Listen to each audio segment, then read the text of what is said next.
Une enquête de 4 ans menée par les journalistes d'Envoyé spécial et diffusée le 25 novembre dernier, a dévoilé les témoignages de plusieurs femmes qui accusent Nicolas Hulot de viol et d'agression sexuelle. Peu avant la diffusion de l'enquête sur France 2, l'ancien ministre de l'écologie avait démenti ces accusations, et avait profité de son allocution pour annoncer publiquement son retrait de la vie politique et publique. Un mois après l'explosion de cette affaire, RTL a sondé plusieurs femmes politiques qui ont anciennement collaboré avec Nicolas Hulot. Plus d'une d'entre elles s'accorde à dire qu'il avait des comportements déplacés connus de tous. On savait, a affirmé Ninon Guinel, chef du cabinet du maire de Lyon. Ne te retrouve pas toute seule dans l'ascenseur avec lui. Celle qui était à l'époque une des jeunes collaboratrices de l'ancien ministre écologiste s'est souvenue de la réputation de Nicolas Hulot à l'époque, il se disait dans les couloirs du Sénat.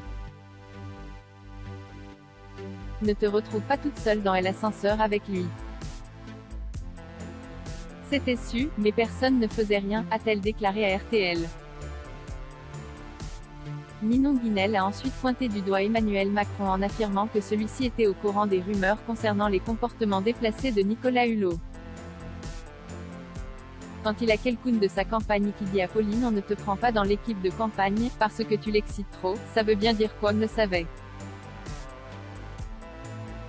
Donc si chez les Verts, on le savait à l'époque de la primaire avec Eva Joly, il est n'y a aucune raison que Emmanuel Macron ne le sache pas quand il le prend comme ministre de l'écologie.